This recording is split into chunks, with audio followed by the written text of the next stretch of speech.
Welcome, everybody. Thanks for joining us tonight to hear about attachment research and parenting. I can see a number of people are joining us. Welcome. If you're just tuning in and you haven't had a chance to send your questions in yet, you can still send questions to info@handinhandparenting.org, and hopefully we'll get a chance to cover them tonight. So feel free to send questions in there. And thanks for joining us. I know it can be really hard to carve out some time, so I appreciate the fact that you're here with us tonight. My name's Julianne Eidelman. I'm the program director at Hand in Hand. I've been with Hand in Hand for several years now, and I've been using the Hand in Hand Parenting by Connection tools since my daughter was not even a year and a half old. And for those of you who are not familiar with Hand in Hand's mission is improving the lives of parents and children by nurturing the parent-child connection. And we've been doing this for the last 20 years. The organization was founded by Patty Whipfler and a board of interested folks in Palo Alto in 1989. And we've been doing all kinds of services for parents since then. Talks, classes, workshops, one-on-one parent consulting services. Hand in Hand publishes and sells literature about our listening tools, especially the series Listening to Children. That's probably our most popular offering, and you can find it all over the world. It's published in a dozen different languages, and we also offer a lot of free online information. There are something like 75 different articles in our library now, and you can also find information from Hand in Hand at Clever Parents, which is an online site for parents. We write a monthly column there called The Connected Parent. And Hand in Hand has also recently joined education.com as one of the experts in their Just Ask section. So if tomorrow morning you get up and you think, I should have asked about blah, blah, feel free to write to us on education.com. Click the tab for Just Ask, and you can post your questions there. You can also talk to parents from different parts of the world who use this approach at home with our Hand in Hand discussion group on Yahoo. That's open membership, and you're welcome to join us there, and it's a wonderful place to post your questions or say, okay, this is what's happening at my house with this or that tool. How's it going at your house? And just get some support around what you're doing and find out what other people are doing. And it's great to hear from people that are using these tools with children that are slightly older than yours. And so there's lots of resources that are available. One of the newest resources that a lot of parents are really enjoying is the new blog. And that is at, let me find it for you. If you want to take a look at the blog, it's at Super Protective Factor, all one word, superprotectivefactor.wordpress.com. And there's also a link from the Hand in Hand homepage. And this is a place where you can share your own stories. You can send in your own, okay, this is what I did with Stay Listening, and this is what I did with Listening Partnerships, and this is how it went for me. And you can also read about other parents who are using these tools and kinds of things that are working for them. So that's kind of a fun thing to have up there. I invite you guys to participate in that. And tonight we're going to be talking about attachment and what we can really learn from the attachment research. Because there's an awful lot to cover,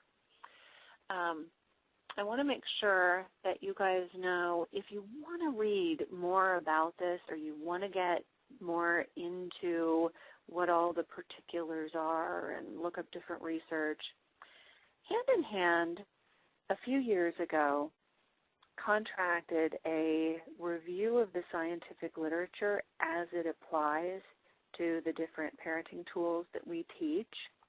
And we're happy to make a PDF of that literature review available to you. If it's something that really interests you, please let us know and we'll email you a copy of the literature review. You can get it in two versions.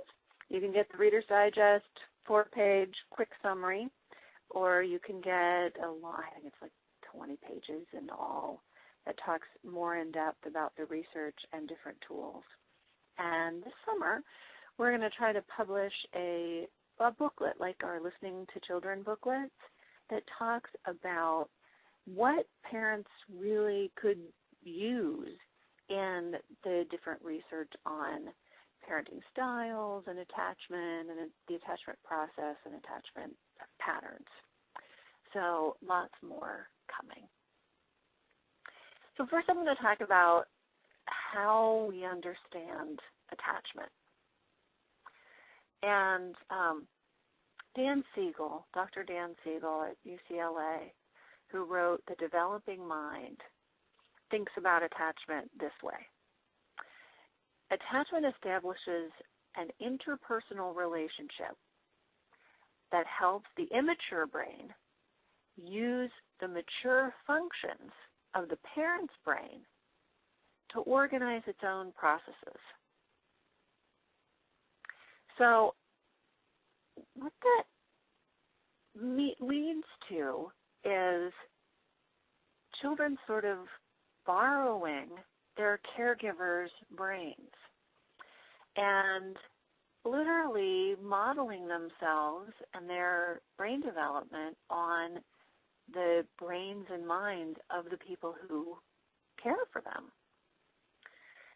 As they say in a great book that's on our suggested reading list, A General Theory of Love, there really is no such thing as an individual human mind.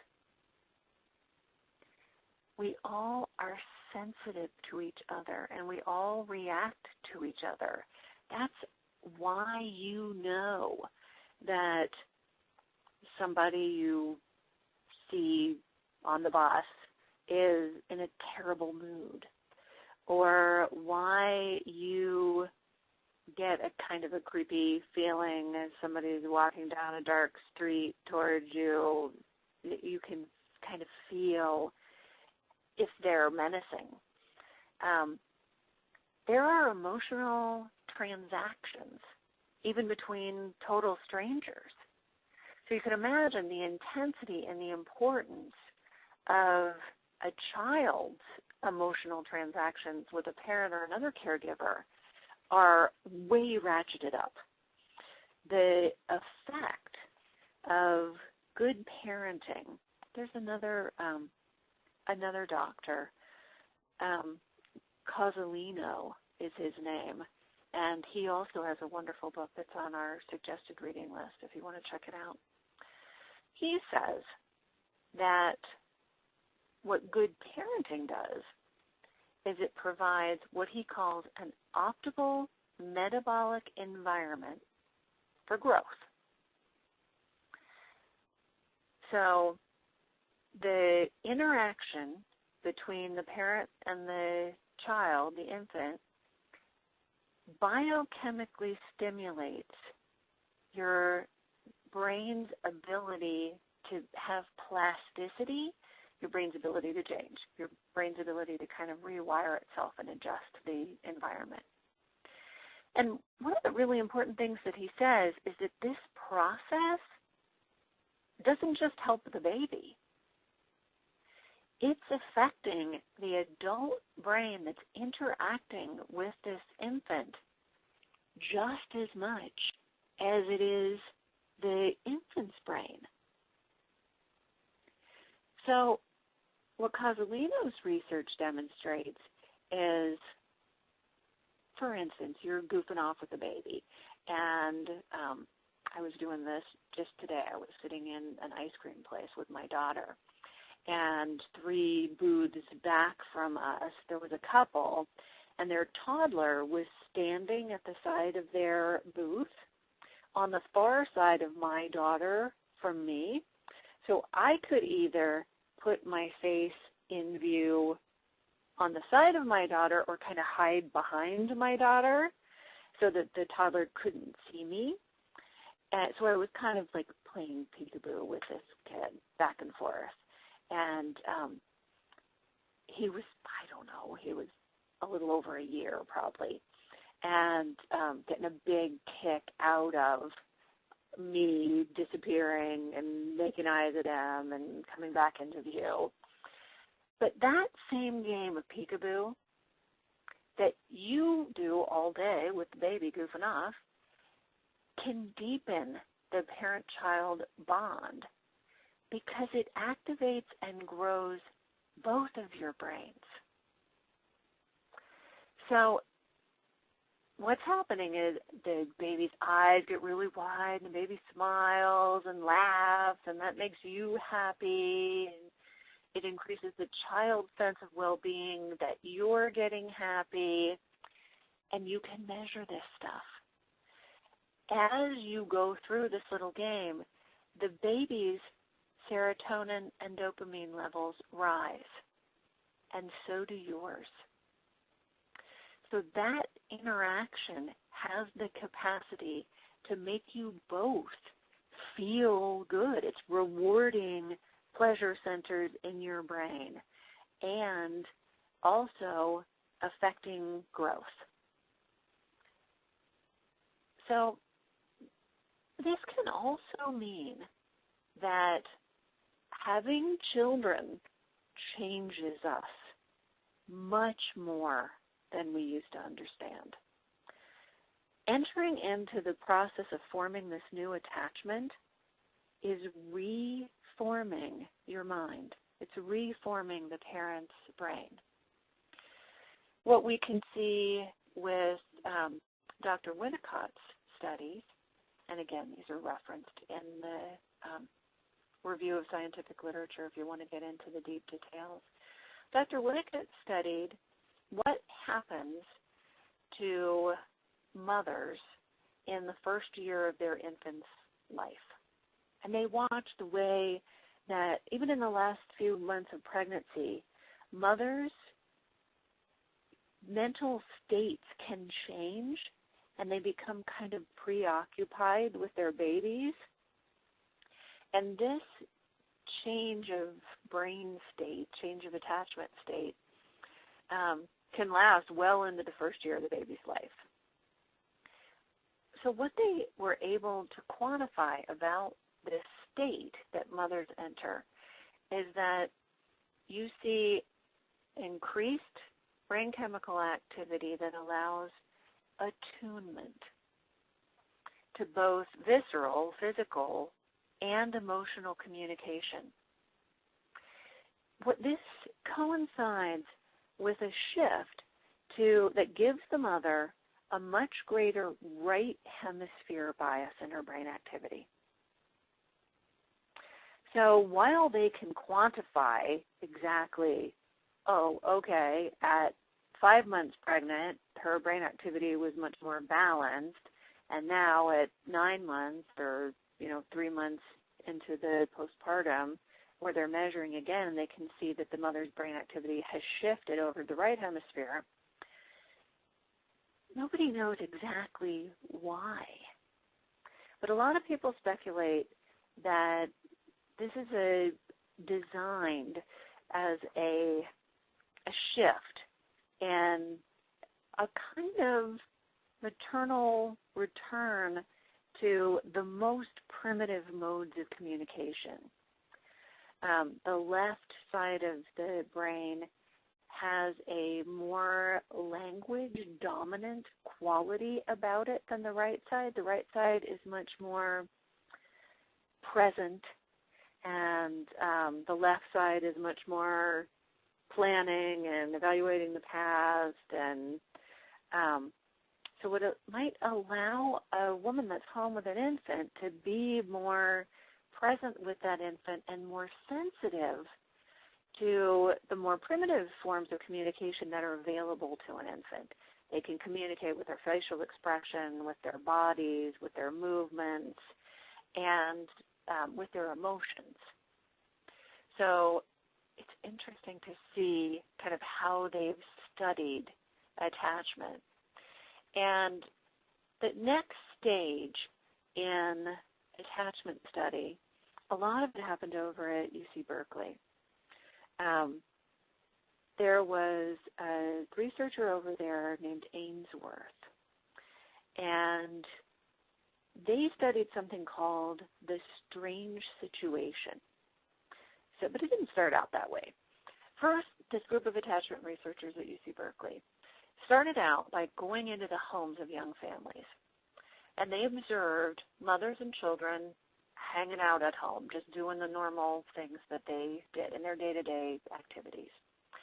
And they tried to be as unobtrusive as possible and just like have the mother go about her regular day. So they did all these observations. This work started in 1978, and it was continued, and some of the same work was redone in 1986. And I think some of it's still going on today. So, but what the researchers noticed over these, almost a decade, was there seemed to be 4 broad categories of mother-child attachment patterns. So either the pair had what they called a free or autonomous pattern, a dismissing pattern, an enmeshed or an ambivalent pattern, or a disorganized pattern. And we're going to talk more about those categories and what they learned about them. The free autonomous mothers were available.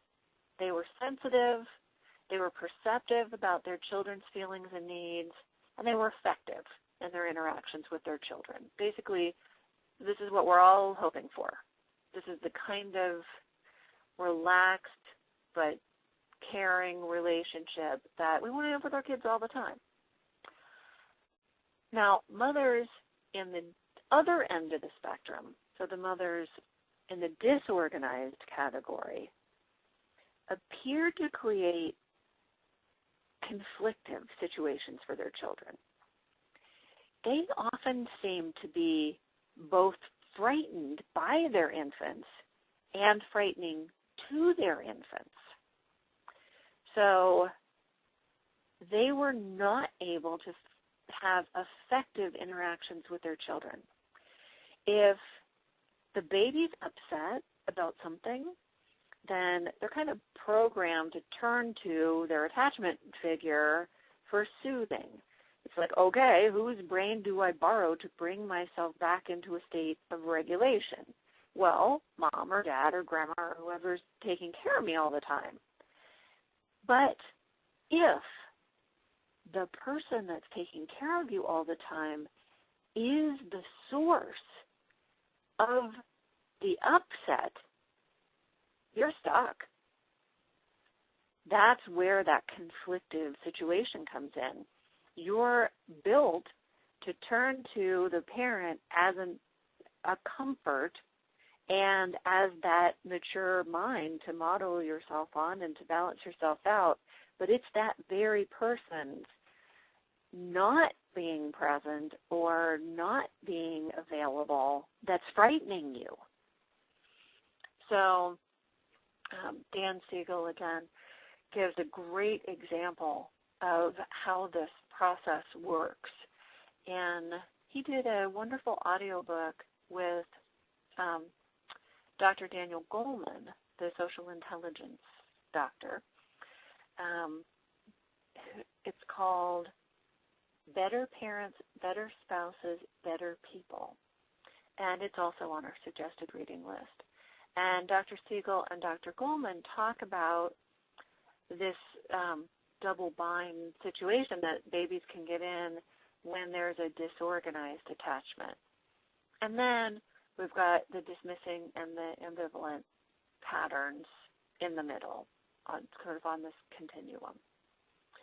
So what they learned about it was in this case, it was only mothers that they studied, but what they learned about the parents that created these conflictive situations for their children was that these parents were suffering from some kind of unresolved trauma or grief. And it's really interesting how they sussed out what was going on for the parents and how it was affecting the children. The next thing that they did after observing the parents in their home and getting a general idea of what the possibilities were is they created something called the ISS, the Infant Strange Situation, in case you want to Google it. And this work, I believe, was headed by Mary Main, also over at UC Berkeley. But Ainsworth was the original researcher, so you might try both names if you want to look it up. So what they did is they take a mother and a child, and the child is right around a year and a half. And they bring them into the research facility, and they put them in an unfamiliar room that has some chairs in it, and it has some toys in it. And they leave them there for a little while to settle in. Then a stranger, one of the researchers, a grad student, somebody, comes into the room and sits in one of the chairs kind of off to the side. And then that person settles in. So they're all three in the room. Now, the mother gets up and leaves the room and leaves the child alone with the stranger. Then after a set period of time, the mother comes back. When the mother comes back, she sits back in her chair and allows the child to respond in any way they're going to respond.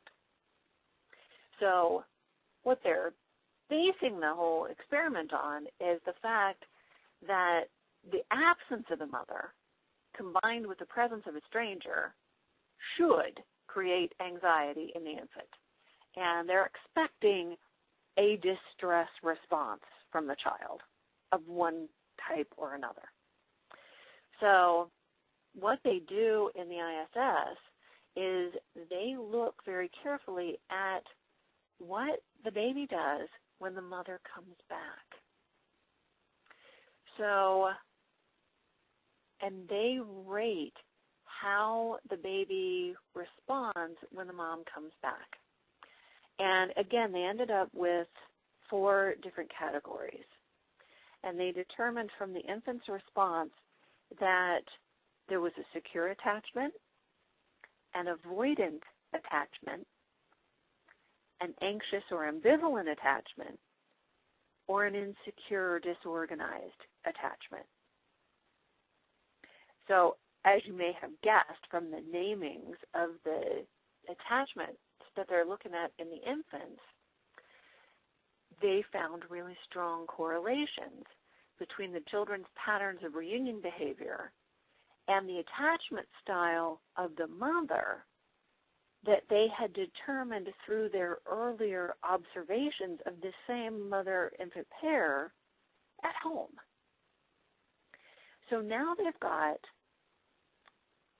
a way to kind of categorize what the status of the relationship is, looking at the mother and the infant interacting at home and looking at what the infant does, how the infant responds in this strange situation. So the children, the secure children, had mothers and relationships with their mothers that were in this free autonomous category. So those are the kids who went to the mother as soon as she came back, were quickly soothed by the mother responded to them, the mother was a comfort to them, and they soon were back exploring and playing in the room and checking out the toys. So these were the kids that they seemed to pretty much expect that their mothers were going to pay attention to them, be helpful, and be happy with them continuing on their play. So the mothers were expected to be a comfort and to encourage their autonomy. So these infants had learned that when they were distressed, interacting with their moms would make them feel better. They had internalized that safe feeling of their mother. And that was enough to make them continue to feel safe while they were looking around and playing with the toys and checking out the stranger or whatever they were, whatever it was that they were interested in. So now we come to Mary Maine's independent work. And this is fascinating stuff. So this is the next stage of attachment research. And they learned that they could predict what the attachment status of the child was going to be. It turns out that a parent's expectations and patterns of relating are profoundly influenced by their own attachment history and their attitudes in the present day. So it's not just about your life as a child and how your attachment patterns and attachment history has gone, but it's about what your attitude is about it. And what Mary Main calls this is the state of mind with respect to attachment. So she and her research team that included another psychologist named Goldwyn in 1998, so not quite 20 years into this research, they developed a set of open-ended questions about childhood experiences and relationships, and they started interviewing parents before they went through this process. So before they were observed at home, before the infant strange situation was done with the baby. And they asked them all different kinds of questions, when did this happen, when did that happen, different life milestones and what their life was like as a child and who they were close to and all kinds of things. In fact, you can Google the Adult Attachment Interview is what it's called. It's often abbreviated AAI. And take a look at what the questions are. But it doesn't so much matter what the questions are. The real goal of the Adult Attachment Interview is to obtain a narrative that they look at and analyze for its coherence. So what's really important about it is its logic. How is this narrative structured? Is it linear? Is it easy to understand? Is this parent making sense? What they're looking for, and both Louis Cozolino and Dan Siegel talk about this process, is that this logic and structure and having a linear story, these are believed to reflect the development and the integration of different neural systems. And that, in turn, is an indirect measure of the quality of your understanding of your early social experiences, bonding, and attachment. So, again, what they're saying is it's not what the parent's experience was that really matters. What really matters and impacts the relationship with the next generation is what sense the parent has made of whatever their experience was. And, this is new research. In fact, Louis Cozolino and Dr. Siegel are talking about this work in 2002 and what it reflects and what it really means. So there is a lot more brand new research than these things that came out in 2002. But still, this is exactly what Parenting by Connection prompts and what we prompt. Every parenting class, every talk that we do, we encourage parents to speak a little bit about how their childhood experiences relate to any trouble spots they may be having now as parents with their own children. There are two hand-in-hand tools that we use on a regular basis that promote this continual making sense of our own histories, both listening partnerships and skill-building groups.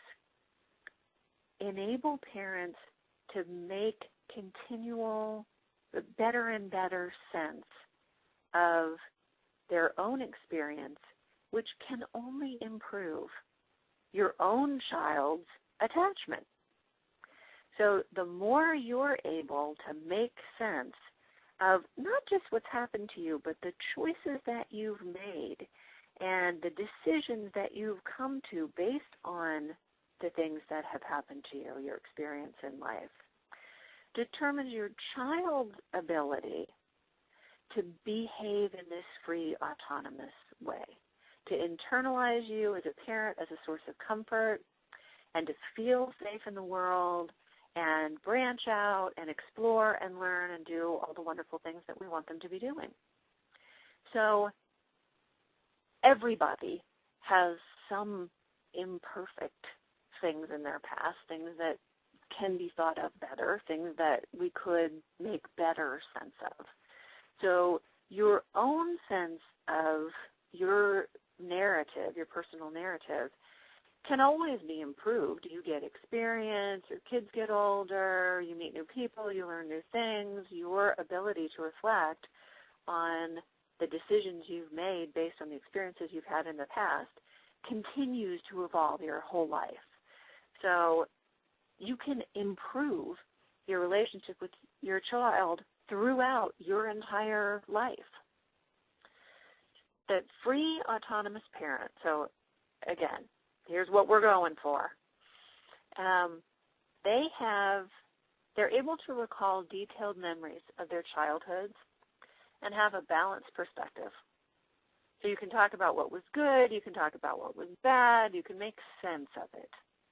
And I don't mean literally that you have to be talking about this stuff to people beyond your inner circle to make sense of it.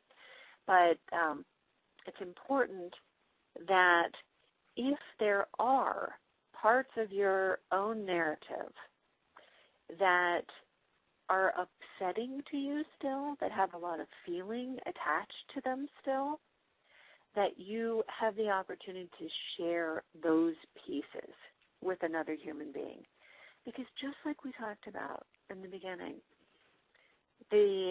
just like the infant brain needs another brain to teach it how to balance, how to make sense of its world, we still need that kind of contact even when we're adults. And it can greatly improve your efficiency and your ability to make sense of your life by sharing that experience with another brain who's not upset about it. So what we're going for is the ability to produce a coherent narrative. So one that's not clouded, one that's not distorted by big gaps in information, and a story that we've told enough and shared enough in safe environments that it no longer clouds our thinking or floods us with emotion. Not that there's anything wrong with feeling sad, recounting the loss of a parent or the family dog or whatever may have been heartbreaking as a child. There's nothing wrong with feeling about it, but there's a big difference between having feelings and having so much feeling that it interferes with your ability to narrate, and thus your ability to be emotionally available to your child in a similar situation. Okay, so the way Dan Siegel and Mary Hartzell describe this in their book, Parenting from the Inside Out, parents who have gotten to this state, parents who are in this state, are able to remember their own childhoods. They've processed negative or traumatic experiences, and they're able to be more fully available to their children. The research suggests that parents' emotional availability to their children parallels their emotional availability to themselves. So one of the things that we often suggest to parents who feel like they're stuck in something that their child is doing, it's making them crazy, but they don't know what to do about it, when they're stuck and you feel like, I don't know what to do with this kid, is that you work on your side of the problem. So you work on increasing your emotional flexibility, your emotional availability, by talking about the first time you felt this way, by talking about what you were like in a situation similar to the one you're in with your child, or what you were like at the age that your child is. Oh, these impossible teenagers. You don't know what to do with your teenager. You think about what you were like as a teenager with somebody who's able to listen well. And Dan Siegel does a beautiful job of describing the what it means to have somebody listen. Certainly, it doesn't require therapy. Not that therapy can't be helpful, but it doesn't require a formal therapy. In a parent support group or in a listening partnership or even in an informal relationship that you have with another parent or with someone in your life who cares about you, parents can go through this processing that needs to be done to increase the coherence of your narrative, of my narrative, of anybody's narrative, and we can increase our emotional availability to ourselves and our kids. So my 9-year-old is driving me absolutely nutty about taking food out of the kitchen and then leaving the bowls laying everywhere in the house where the dog knocks them over or who knows what. It's driving me crazy. So, and I don't know what to do next to get this behavior to change. So what I do next is I spend some time talking about either how frustrated I feel, or what it was like for me to be 9 and forget things, or be so excited about one project that I went on to another project without picking up the last one, or whatever I can do to work on my side of that frustrating interchange. And then I open up more flexibility on my side, and suddenly, I know because I've done this process many, many times, I've had this experience over and over, suddenly, out of nowhere, I'm able to think of what the solution is. I get past the limbic flooding that's in my way by sharing the fact that something's in my way with another person who's able to listen to me.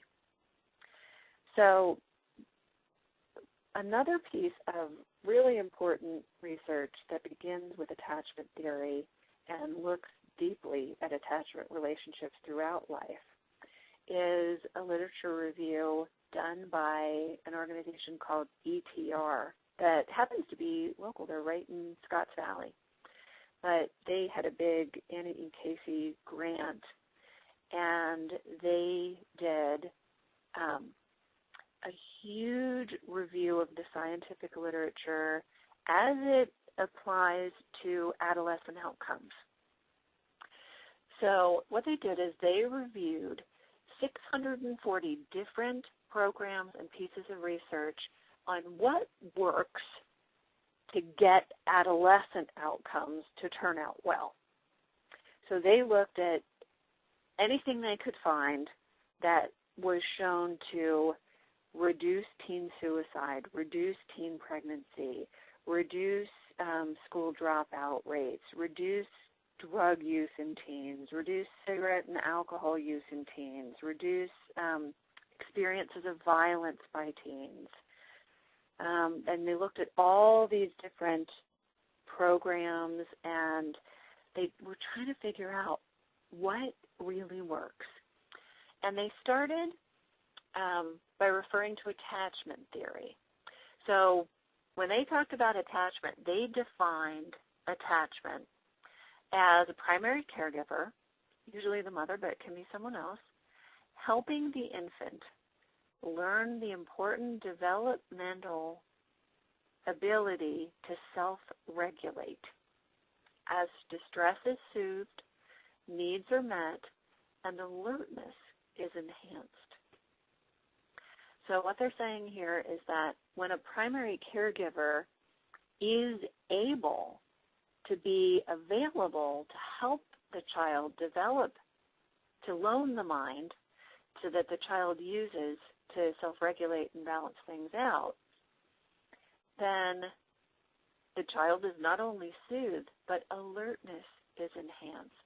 Their ability to pay attention is enhanced. Their ability to learn is enhanced. And the brain development occurs in a more optimal way. Like I said, it's not perfect for anybody. And that's fine. It doesn't need to be perfect. On the other hand, research has shown that when attachment's derailed, inconsistent, or neglected, children show signs of what researchers refer to as avoidant, anxious, or insecure attachment patterns. And that, all those attachment patterns lead to a variety of adverse outcomes. So ETR looked at these things and they said, okay, what in the world does good attachment look like for older children? And they came up with this concept of parent-child connectedness that expands on the idea of these early attachment studies that are done with infants.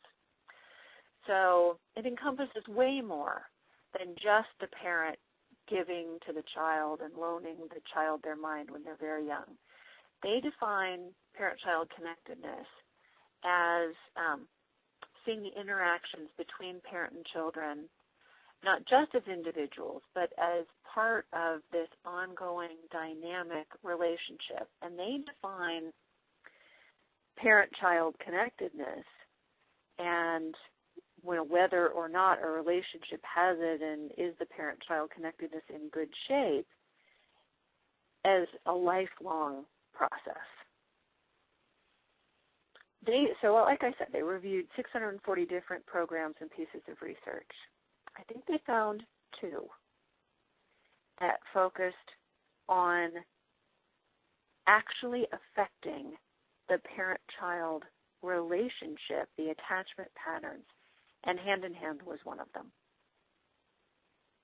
So what we do, what we teach, the tools that we use directly impact this long-term attachment, this parent-child connectedness that's happening throughout life.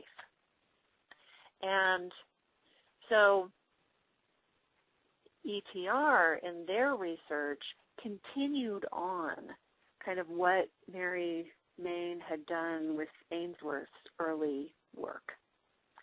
And their review, if you're interested, is also available online. You can download a PDF of this review and see what they have to say about the whole review and about Hand in Hand specifically in their own literature review.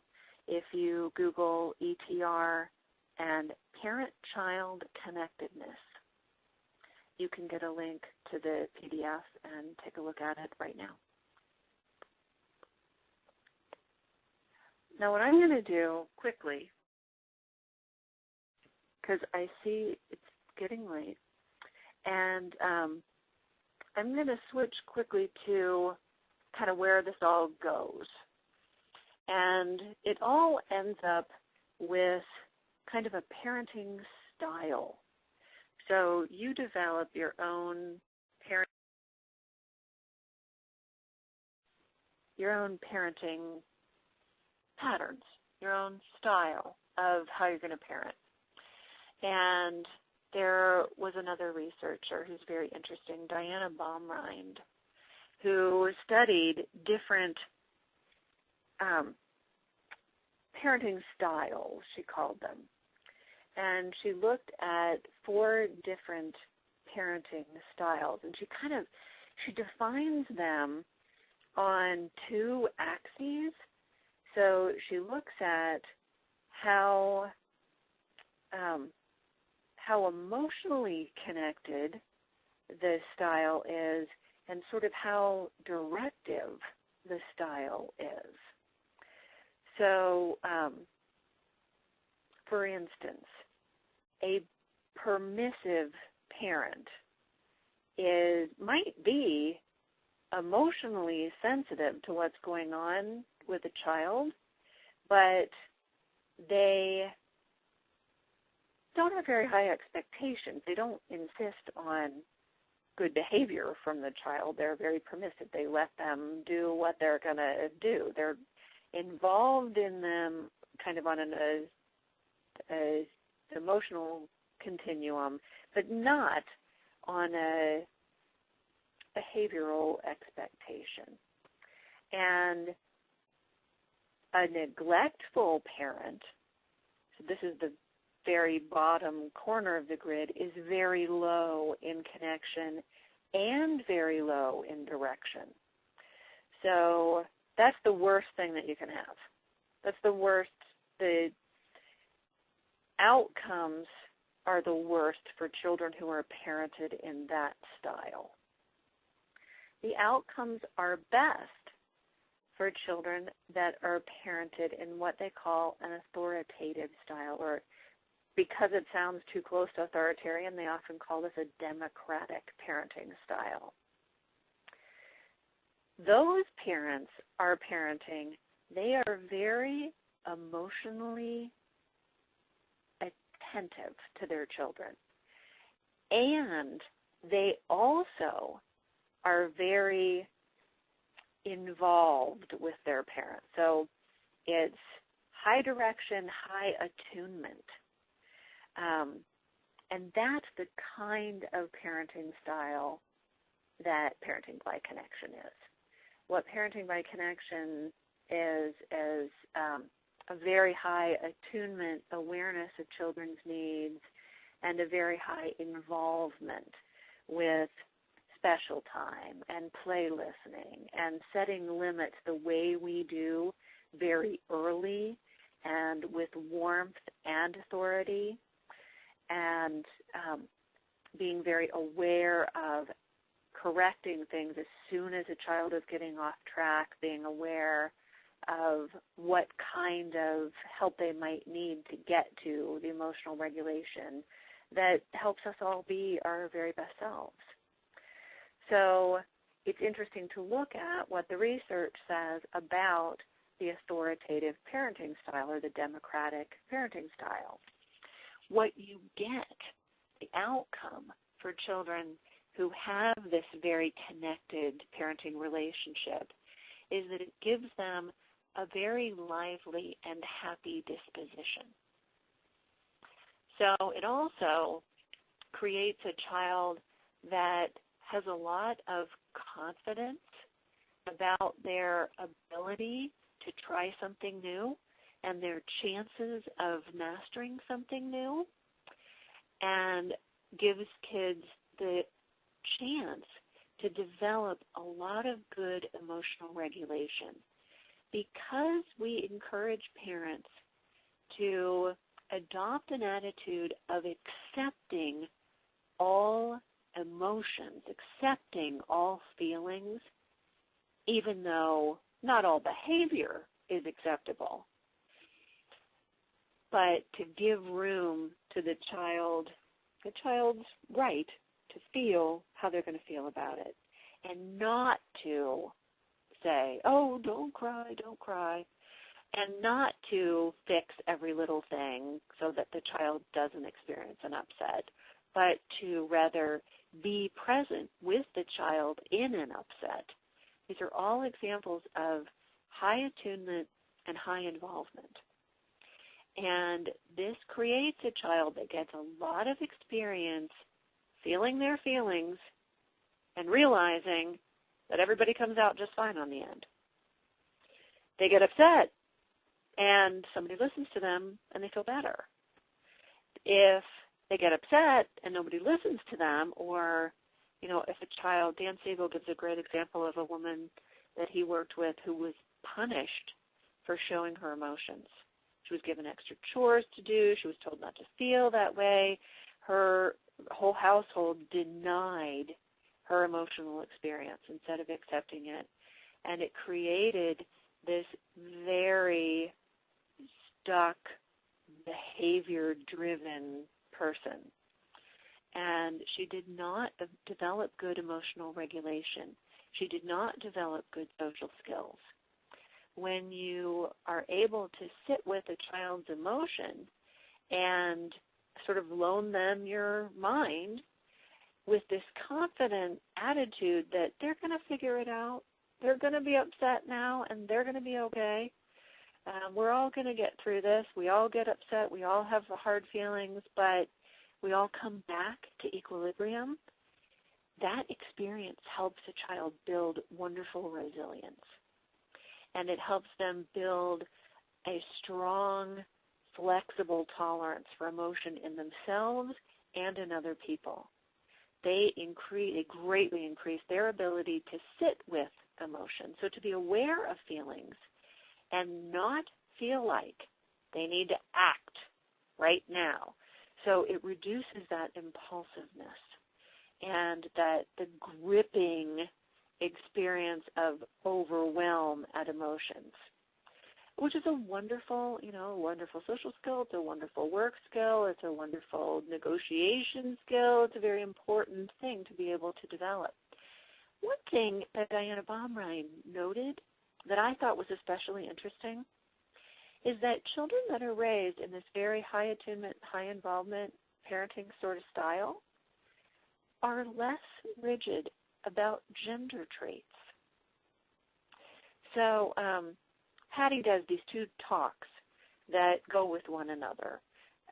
Raising girls who can be strong is one of them, and raising boys who can be gentle is the other one. And the very thing that the Baumrein research, the bullet point, is less rigid about gender type traits, especially sensitivity in boys and independence in girls. And I just love that. It perfectly dovetails into what Parenting by Connection has been saying for 20 years, that if you raise children this way, they've got greater flexibility. They've got greater possibility. They've got a willingness to try things, a confidence that even if it doesn't work out, they're not going to be crushed. They've got well-developed emotional regulation, well-developed social skills, and a willingness to be involved with what's going on in the world and what's going on in their communities and what's going on in, the bigger picture. So I know that there's not very much time left. I'm sorry, I'm trying to cram in so much material. And again, if you want these materials, we'll be happy to share them with you. But I'm not going to try to cram in anything more, and I am going to open the phone lines up in case there are. I tried to hit something that would cover every question that I was emailed already. So, but if you feel like you have a question, I haven't covered something on it, and you want to ask, I'm going to open up the phone lines now and welcome you to do that.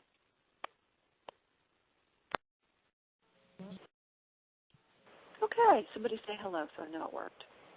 Hello. Hello. Hello. Hi, everybody. So if there are questions, we still have a few minutes left, and I'd be happy to try to answer them or point you in the right direction to get them answered.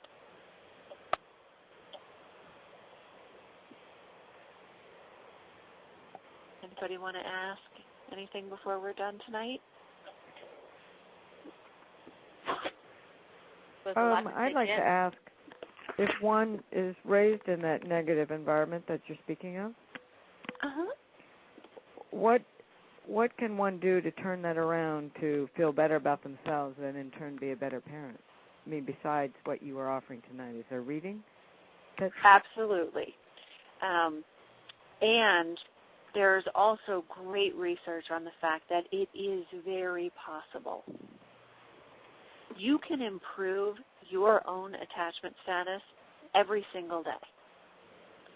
So there's a great book by Dan Siegel and Mary Hartzell that I mentioned earlier called Parenting from the Inside Out.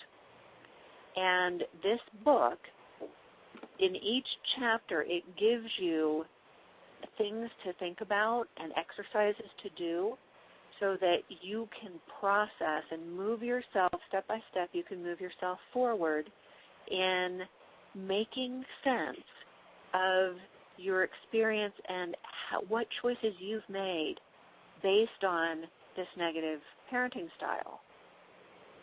So, and there are groups, there are book groups that work through this book together, and there's even a workbook, I think, that goes along with it, though I don't imagine you would ever need it. All the questions are right there in the book.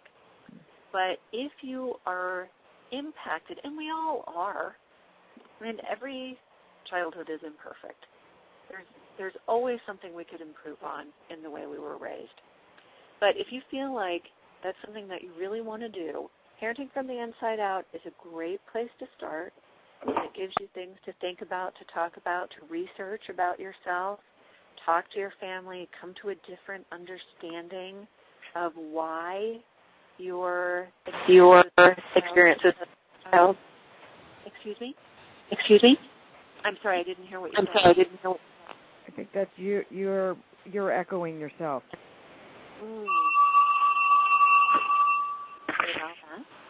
If you are somewhere where you'd like to mute yourself, you can press 4* to do that. But be sure to press 4* again if you'd like to add something to the conversation. I just wanted to reiterate that you can always change these styles. And there's lots of things available to help you do that through processing your own narrative and by talking to your family and doing some research about yourself and the situation, the other circumstances that were going on when you were a child that you might not have been aware of. I have a question. Go right ahead. Who's this? My name's Sarah. Hi, Sarah. Thanks for joining us. Thank you. This is fascinating.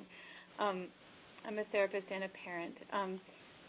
My question is around the adoption experience. And so from two angles. One, for the parent who is an adopted person, in terms of building a coherent narrative of their early life, and then also for the child who is adopted, for the adoptive mother in her role of helping that child kind of, bringing together the kind of broken narrative of their life as well. And I just am curious what you have to say about it. So there's two kinds of memory. Mm-hmm. And what you're dealing with mostly in those young adoptive experiences is what's called implicit memory. So it's a story, it's a memory, it's a recording of experience without an awareness of the person, the identity that this experience is attached to. So implicit memory is necessarily emotional memory, because there really isn't the cognitive development to be telling the story about yourself because you're not yet aware of yourself. Oh, right. So for working with early memories like that, all you get is feelings. All you have to work with is emotion. And those emotions often get attached to small things and small experiences. Yeah. So that you might find, going out of town for one night is incredibly difficult for the child of the parent that's going out of town if that child's adopted, so they end up with this huge reaction to a small separation. That's your clue that you're probably working with implicit memory that's re-stimulated by something occurring in the present day. When the reaction and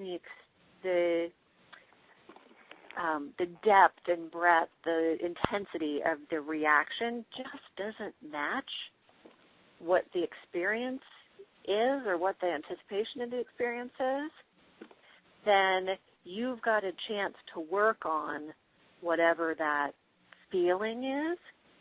And you can do that just using your regular special time, stay listening, play listening tools. But you can help the children kind of scrub out this old gunk. And in reverse, you can do the same thing if the parent is the one that's adopted and something's happening in their child's life and they notice, the parent themselves notices, my reaction is way out of whack here. Yeah. My 2-year-old doesn't want to brush his teeth, and I'm about ready to shut this kid in the closet until he decides to give in. No. The intensity of that reaction just doesn't match what's going on here. So there's something else at play, and I better find another grown-up who can help me talk about this feeling and what's going on, how I feel, and try to, embody it. It can be very helpful to make noise about it or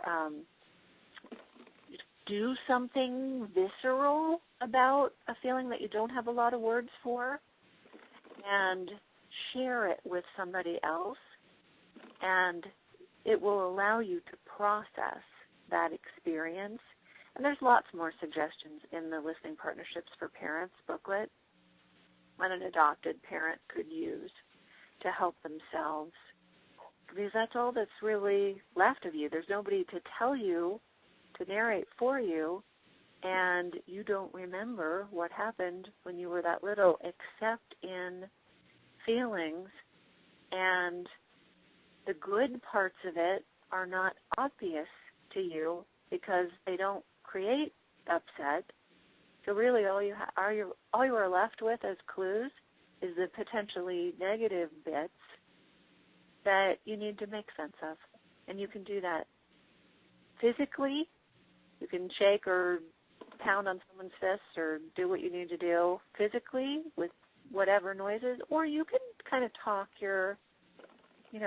therapy way through understanding, imagining what it might have been like, what might have happened to bring this feeling up, if you find that most helpful personally.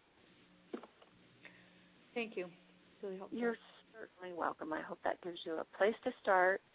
And I know we're running late, so thank you very much, everybody, for joining us tonight. I hope that our conversation was helpful, and I look forward to hearing from more of you in the future.